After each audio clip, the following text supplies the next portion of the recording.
Innalhamdulillah nahmaduhu wa nasta'inuhu wa nastaghfiruh wa na'udzu billahi min shururi anfusina wa min sayyiati a'malina may yahdihillahu fala mudilla lahu wa may yudlil fala hadiya lahu. Asyhadu an la ilaha illallah wahdahu la syarika lahu wa asyhadu anna Muhammadan 'abduhu wa rasuluhu la nabiyya ba'dahu. Qala Allah ta'ala fil Qur'anil Karim, a'udzu billahi minasy syaithanir rajim.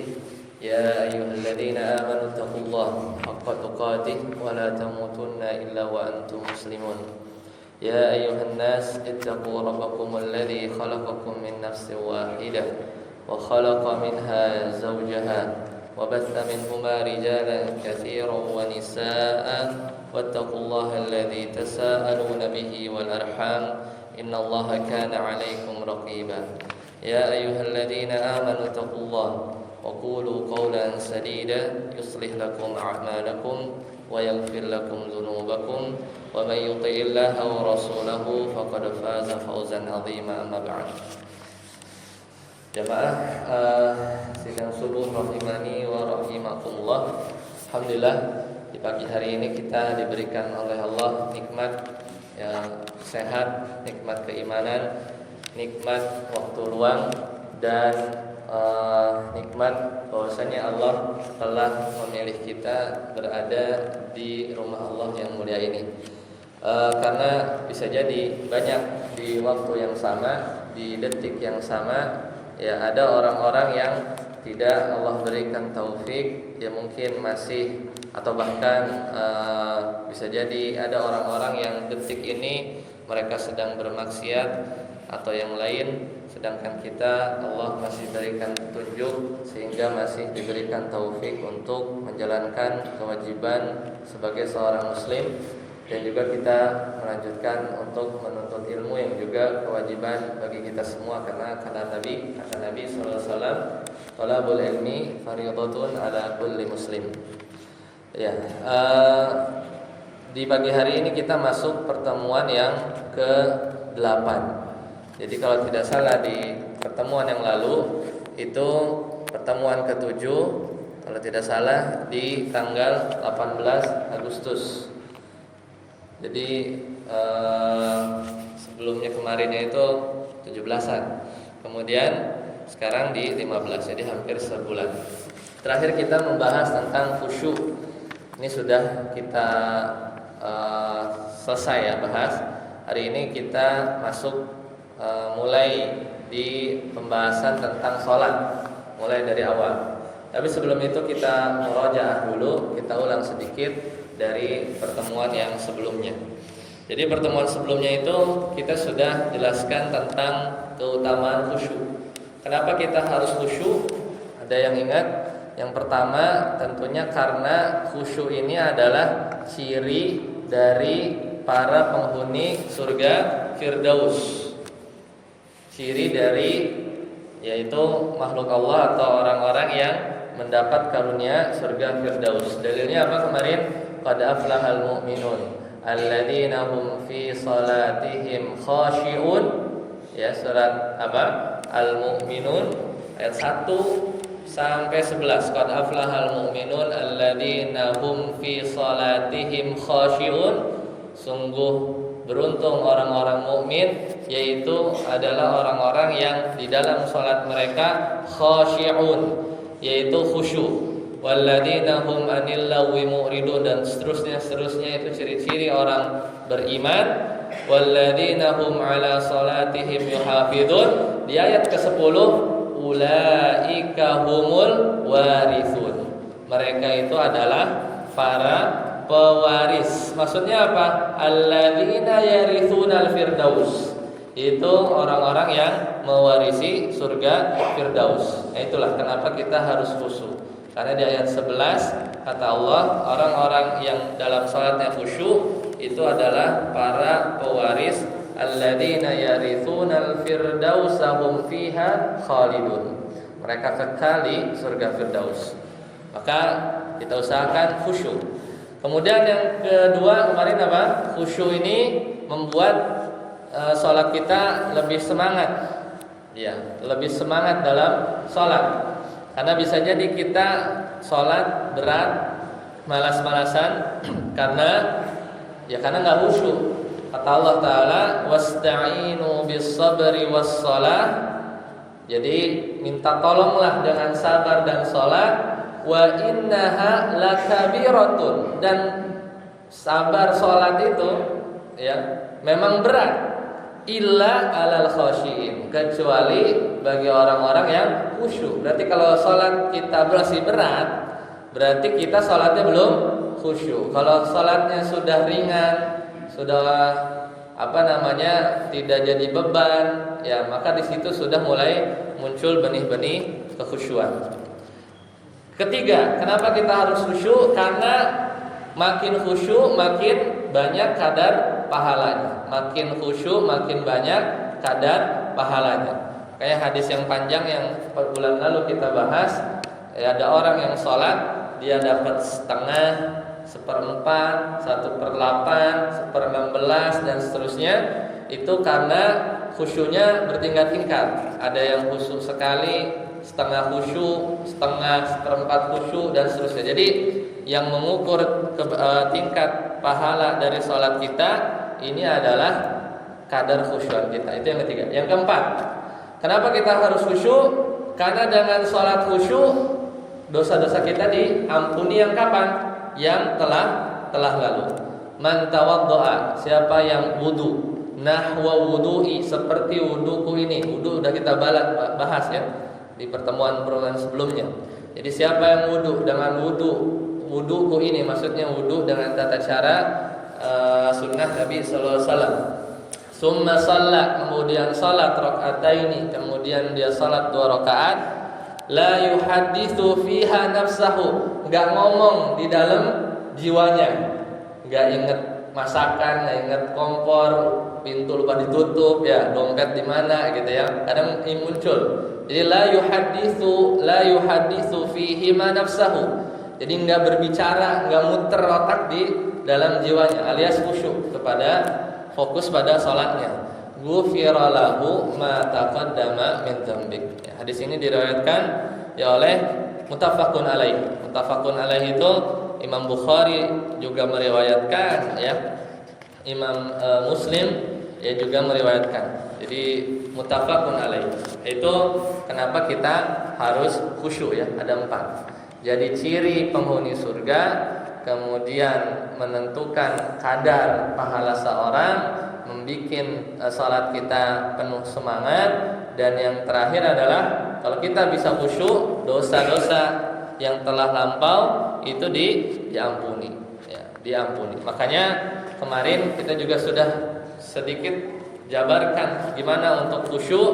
Tentunya menghadirkan diri bahwasanya ketika kita sedang berdiri nanti ya, habis ini kita bahas mulai dari rukun pertama ya, kita masuk bab salatnya, yaitu takbiratul ihram.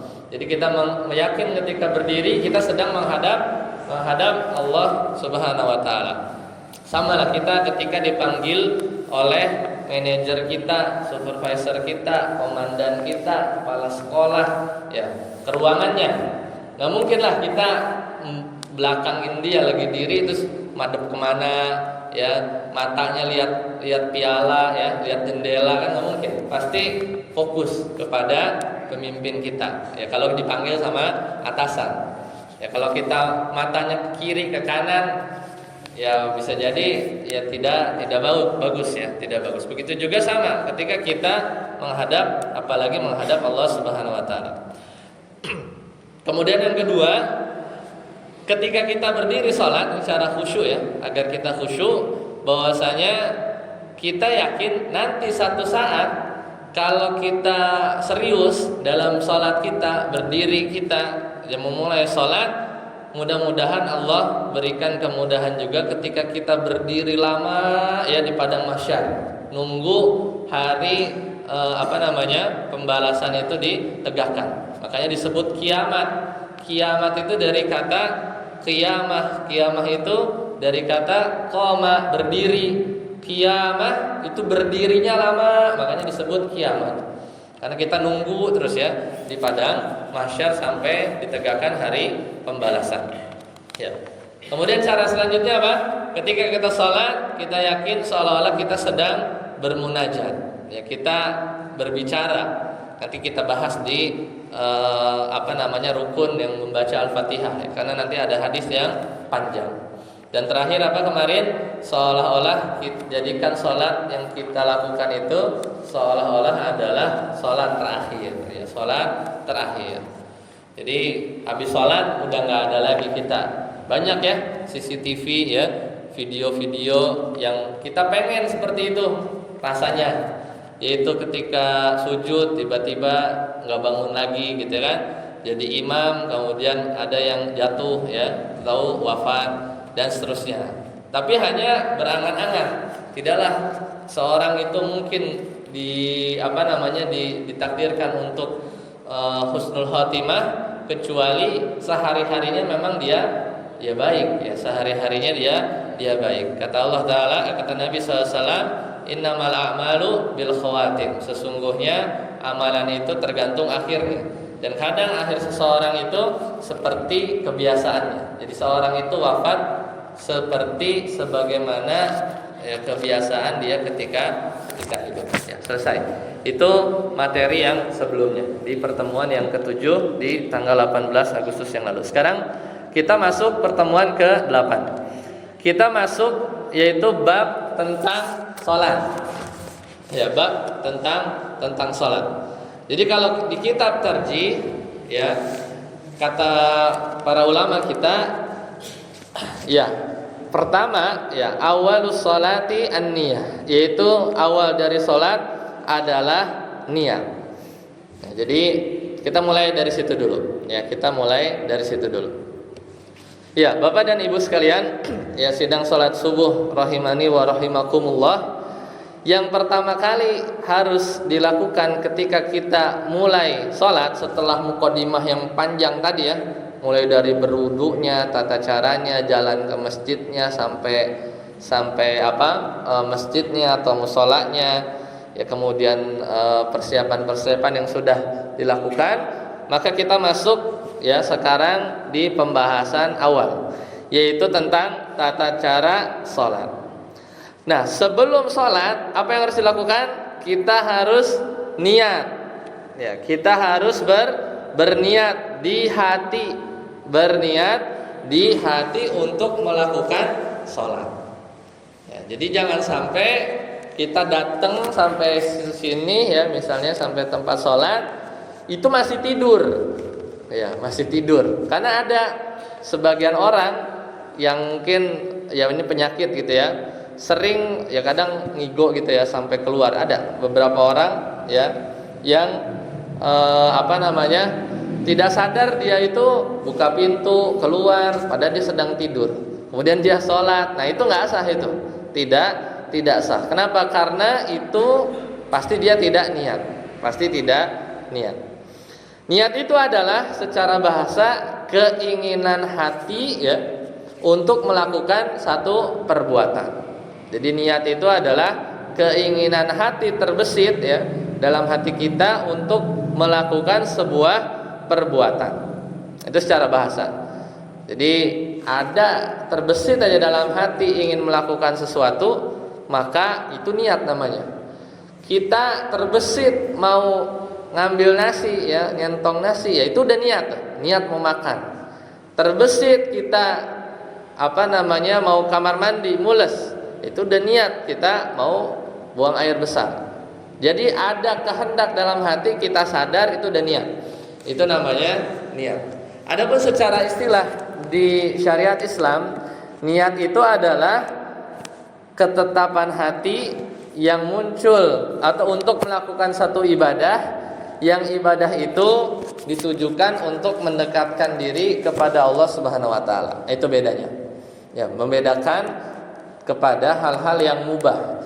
Jadi niat secara istilah di pembahasan fikih adalah ketetapan hati untuk melakukan satu ibadah dalam rangka mendekatkan diri kepada Allah semata.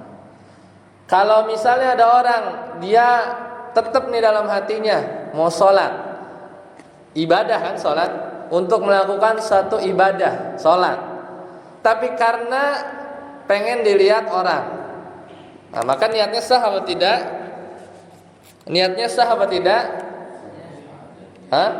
Ya niatnya sah-sah aja dia, cuman nanti amalannya itu tidak diterima karena niatnya itu untuk dilihat orang. Makanya kata Nabi SAW, innamal a'malu binniyat. Sesungguhnya amal itu tergantung niatnya. Wa innamal likulli imri'in ma nawa. Bahwasanya niat itu wa innamal likulli imri'in ma nawa. Seorang itu dinilai dari apa yang dia niatkan. Ini hadis sebenarnya tentang hadis dari Umar ya, tentang hijrah. Ya, hijrah. Padahal sekarang pertanyaannya, kan pernah dengar ya hadis ini ya, masyhur ya. Innamal a'malu binniyat wa innamal likulli imri'in ma nawa. Fa in kanat hijratuhu ilallahi wa rasulih fa hijratuhu ilallahi wa rasulih. Kalau niat hijrahnya karena Allah dan Rasulnya, maka buat dia juga ya pahala karena Allah dan Rasulnya. Ya, fa in kanat hijratuhu ila ma dunia ya.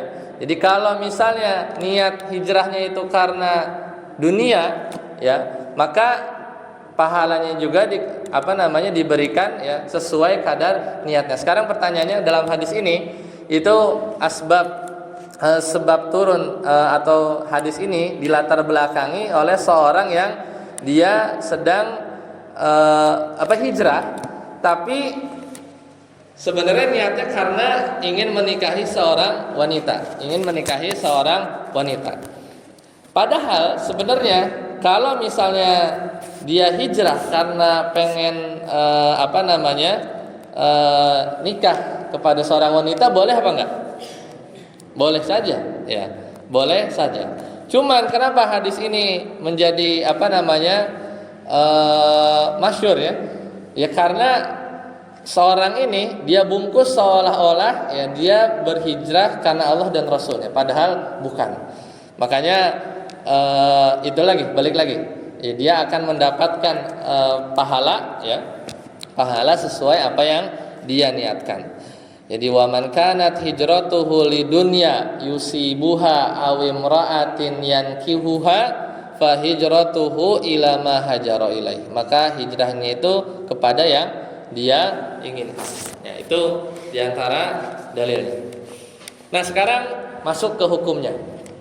Apa kalau ditanya ya, misal ditanya begini, apa hukum niat sebelum sholat? Apa hukum niat sebelum sholat? Pilihan A-nya, niat itu adalah syarat sholat. Satu, ya A, niat itu syarat sholat. B, niat itu rukun sholat. Kira-kira Bapak Ibu milih yang mana? A atau B? Niat itu apa hukum niat dalam sholat? A, niat itu syarat sholat, ya, syarat sah sholat. B, niat itu adalah rukun sholat. Mana pilihannya? Niat itu syarat sah sholat apa rukun sholat?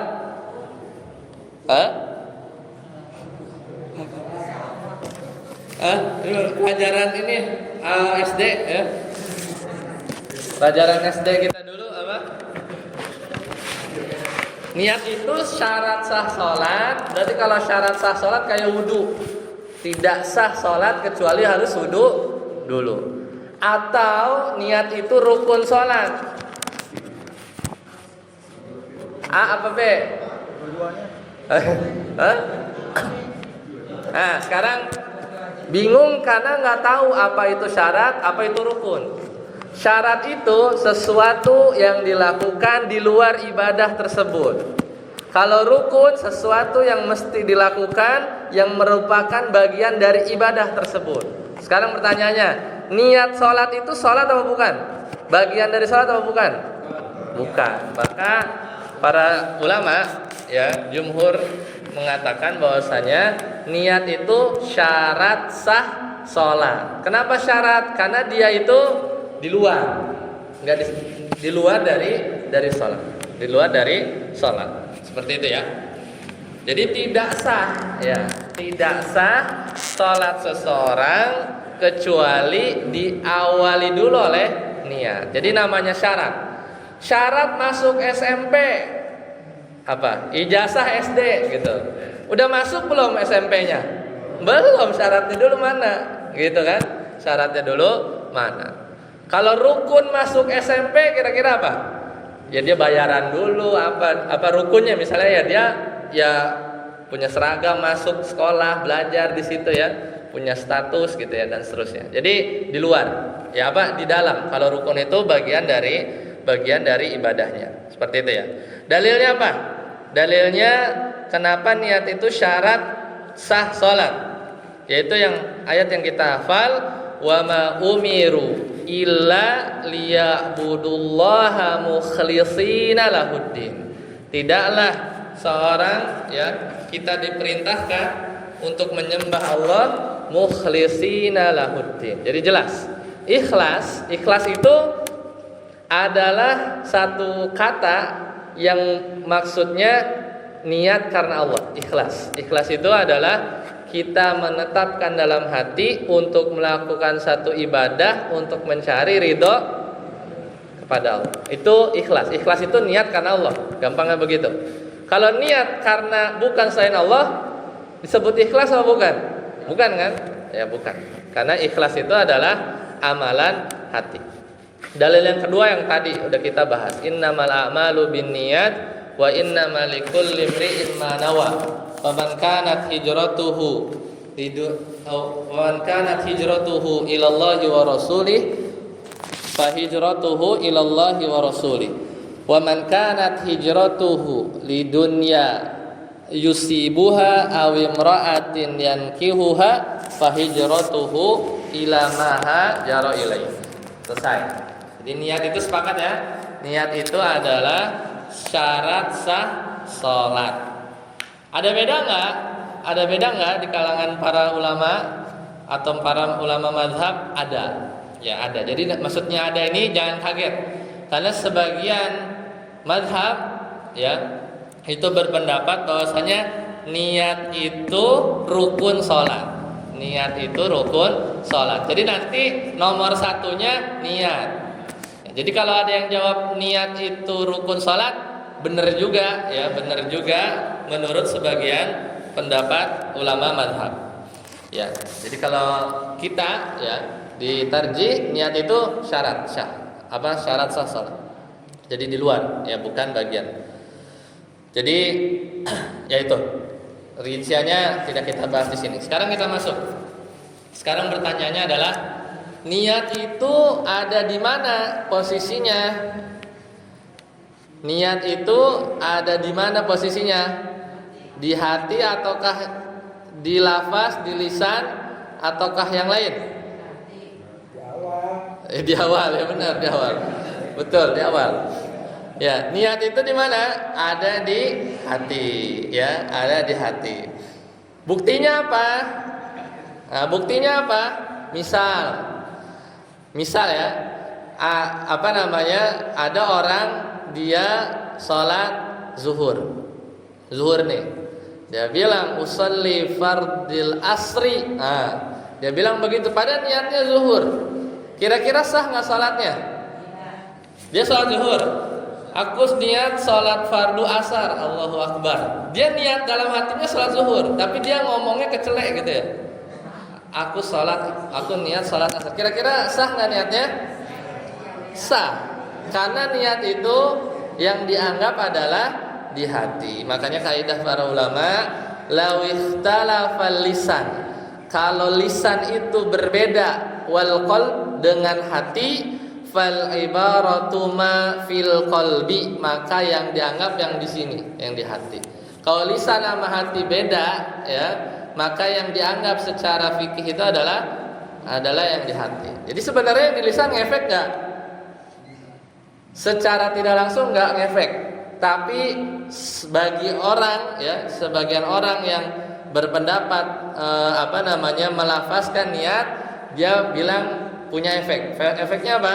lebih menguatkan apa yang di hati. Lah yang di hatinya misalnya dia sholat zuhur, ngomongnya asar kan apa yang dikuatkan. Ya, kecuali memang selaras di hati berazam pengen sholat zuhur, dia ucapkan lisan saya mau sholat zuhur, itu pas, benar, menguatkan di hati. Tapi kalau yang di lisan pun salah, yang dianggap yang di hati. Jadi sebenarnya perlu nggak yang di lisan? Sebenarnya agak kurang perlu. Ya, maka agak kurang perlu. Nah di sini banyak perbedaan pendapat para ulama. Ya. Yang paling gampang yang mana? Yang di hati sudah. Yang paling gampang ya di hati. Memang di sini ulama berbeda pendapat sampai variasinya itu juga luas. Mulai yang dari yang paling paling ringannya itu adalah mulai dari yang membolehkan ada, mulai dari yang memustahabkan bilang sunnah ada yang mulai dari yang bilang ini sesuatu yang baru bid'ah ada, bahkan sampai yang paling keras ini bilang haram. Sebelum itu makruh dulu ada, jadi makruh ya melafazkannya. Ada yang bilang bid'ah ada yang bilang haram ada. Jadi memang variasinya luas ya terhadap menghukumi niat seseorang ini ya. Nah ini sebagai sebagai wawasan. Bagi yang mengatakan bahwasanya melafazkan niat itu mustahab itu apa? Dianjurkan, disukai, ya, dianjurkan, disukai. Ini maksudnya bagi para ulama yang bilang melafazkan niat itu adalah mustahab atau dianjurkan, disunahkan, tetap dia berkeyakinan bahwasanya Nabi nggak pernah melakukan. Ya, gimana? Ulang. Bagi ulama yang menyatakan melafazkan niat ini mustahab, dianjurkan, disukai, mereka ini juga tetap meyakini bahwasanya Nabi itu nggak pernah melakukan. Tetapi kalau dilakukan, iya, karena bagi mereka yang dianjurkan ini adalah memantapkan yang ada di hati, ya, memantapkan yang ada di hati. Satu, ya tadi ya, itu yang memustahabkan. Kemudian yang kedua, siapa yang memakruhkan ada yang bilang ini makruh, ngapain ya melafazkan niat. Ini di kalangan para ulama Hanafiyah. Kalau kita lihat sejarahnya ya, mazhab Hanafi itu selalu gontok-gontokan sama mazhab Syafi'i ya. Karena beda paradigma pemikiran. Kalau Hanafiyah ini posisinya di Baghdad, ya, posisinya itu di Baghdad. Sekarang itu di Irak, Basrah, ya. Kalau lihat peta, bayangin nggak? Kan ini Saudi nih, kemudian nyebrang selat, kemudian situ ada Iran, terus sana lagi ada Irak. Nah di situ jauh ya dari Mekah. Bayangin zaman dulu nggak ada pesawat, nggak ada apa. Maka para sahabat yang posisinya di Baghdad di sana, tentunya itu akan sedikit sekali informasi hadis dari Nabi, ya, hadis dari Nabi dan seterusnya, gitu kan. Makanya yang berkembang pesat itu adalah ya menelurkan kaidah-kaidah fikih itu banyak dari sisi rasional, dari sisi akal. Karena sumber hadis sedikit, orang jauh dari Mekah Madinah, ya kan. Mekah sama Madinah. Nah ini menolak ini, nggak ada. Pokoknya kalau nggak ada hadisnya, nggak ada dalilnya, ya nggak ada itu, nggak ada ibadah itu. Ya makanya tidak aneh ya kalau di mazhab Hanafi itu bilang memakruhkan. Kemudian ada yang bilang boleh. Namun yang bilang boleh ini pun semisal di mazhab Maliki.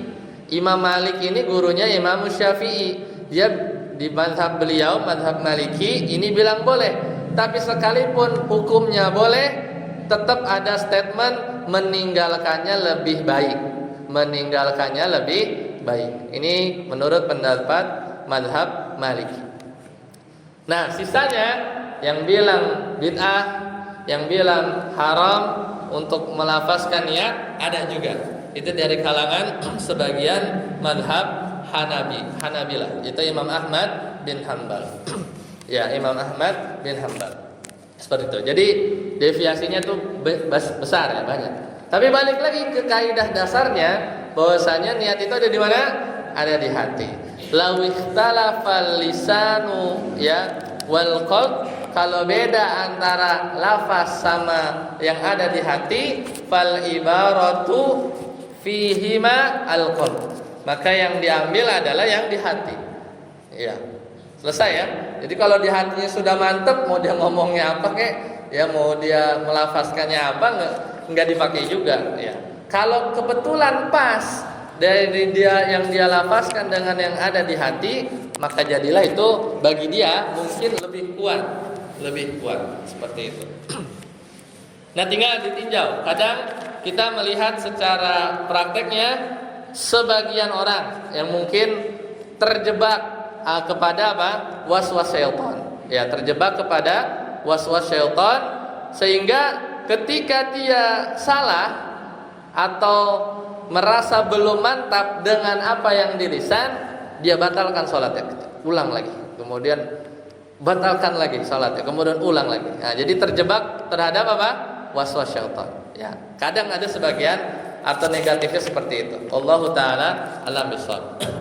Ya, selesai ya pembahasannya. Jadi sepakat ya, kita ambil ya mengikuti bahwasanya syarat niat itu adalah syarat sah salat.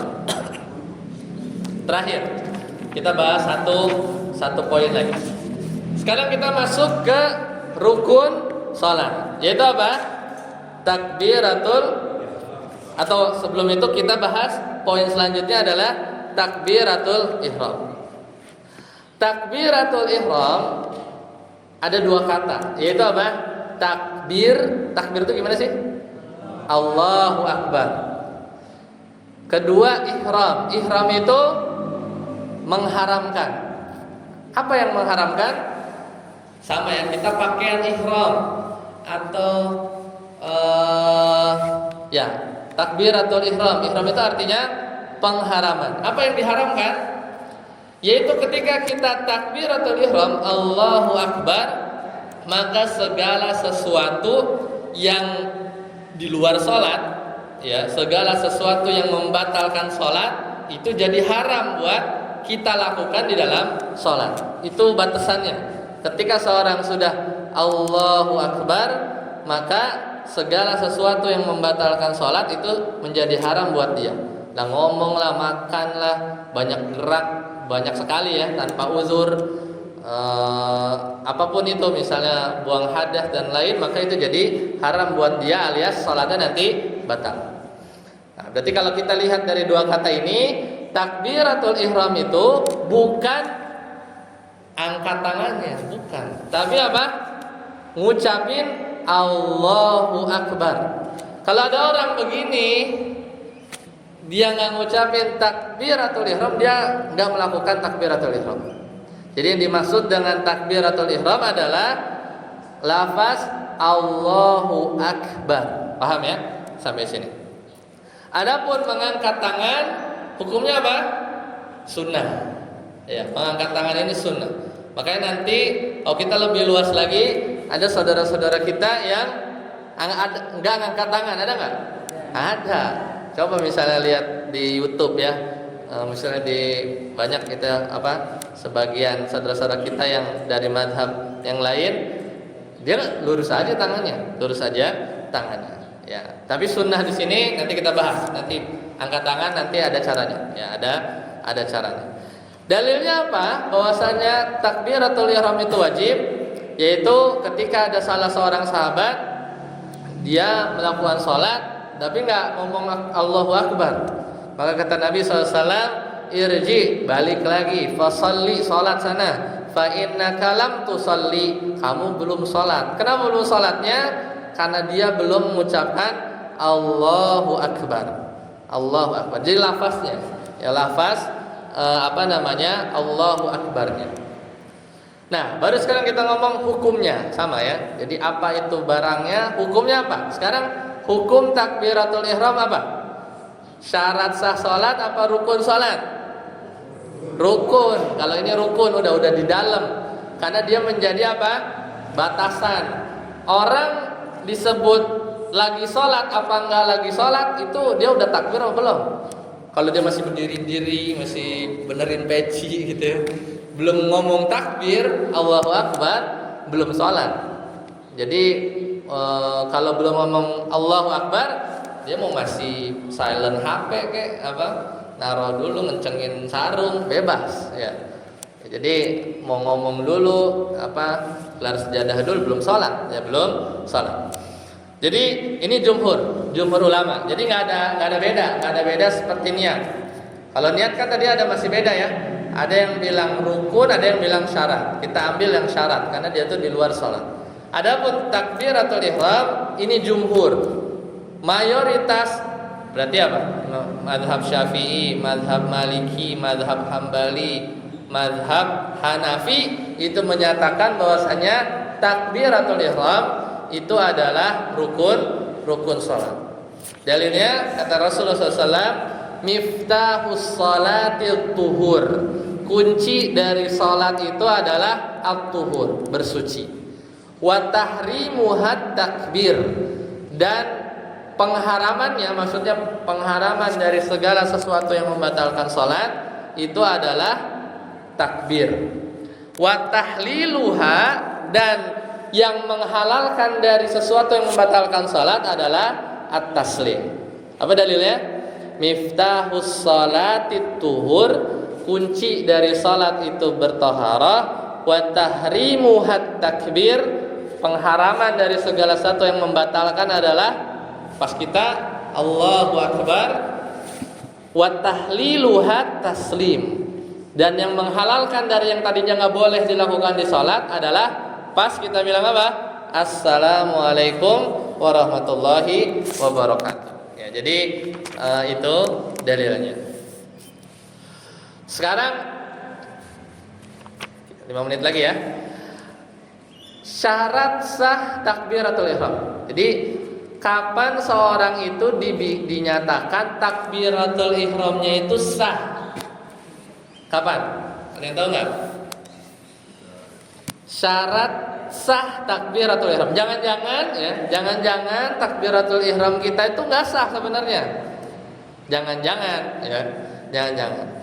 Nah, maka penjelasannya adalah syarat sah takbiratul ihram adalah mengucapkan lafaz Allahu Akbar. Ya. Allahu Akbar. Berbareng dengan kita niat dalam hati, ya. Kita mau salat apa? Ya. Jadi harus diucapkan Allahu Akbar. Ya. Sekarang pertanyaannya, barengan sama niat, apa niat dulu baru takbir atau takbir dulu baru niat? Gak mungkin ya. Kalau takbir dulu baru niat gak mungkin. Pasti pilihannya dua. Niat dulu terbesit ya. Ini udah dari wudu, dari siap-siap tuh udah niat tuh udah mantep ya kan. Udah sampai diri tuh udah makin mantep. Baru takbir atau beriringan, bebas ya, bebas. Ya, jadi tidak ada tidak ada perselisihan terhadap hal itu. Jadi niat takbir mau niat pas kita takbir dalam hati kita makin mantap itu nggak masalah ya. Ya, tapi kalau kita rinci ya, di sebagian madhab itu harus barengan. Misalnya di madhab Imam Syafi'i. Ya, bagi kita pokoknya niat takbir, ya di kitab tarjih. Ya, seperti itu. Boleh nggak mendulukan niat dari takbir? Boleh, ya boleh. Kita nggak masalah ya. Maka di madhab Hanafi, di madhab Syafi'i, ya Maliki itu niat dulu baru takbir, tidak masalah. Ya, kemudian cuman lafaznya nggak boleh diganti ya. Lafaznya itu hanya Allahu Akbar, Allahu Akbar. Bukan dengan lafaz yang lain. Dan harus pakai bahasa Arab. Bukan Allah Maha Besar. Allah Maha Besar. Seperti itu ya. Jadi Allahu Akbar. Boleh nggak misalnya Allahu A'zam, Allah Maha Agung? Ya, nggak boleh. Karena lafaznya harus Allahu A'zam. Boleh nggak Allahu Ajal, Allahu Azza wal Jalla? Boleh nggak Allahu Ajal? Nggak boleh. Harus Allahu Akbar. Lafaznya harus itu. Nggak boleh yang lain. Ya, nggak boleh yang lain. Ya, seperti itu untuk lafaznya. Tapi kalau kita rinci ya, sebenarnya agak lemah. Itu di pembahasan di mazhab Maliki itu dia bolehkan, ya dia bolehkan. Makanya dari situ masuk ada beberapa penyimpangan-penyimpangan ya, yang pada akhirnya boleh sholat dengan bahasa non Arab. Ya, tapi tentunya ini pendapat yang kurang tepat ya, karena awalnya dimulai dari situ. Ya, dimulai dari bahwasanya boleh menggunakan lafaz yang lain, ya takbir maksudnya, boleh menggunakan bahasa selain bahasa Arab dan seterusnya, maka muncul pendapat yang kurang tepat. Ya, baik sampai sini dulu, semoga bermanfaat. Kalau nggak salah ada undangan ya, ada undangan habis ini. Kita cukupkan sampai di sini. Subhanakallahumma bihamdika, asyhadu an la ilaha illa anta, astaghfiruka wa atubu ilaik. Assalamualaikum warahmatullahi wabarakatuh.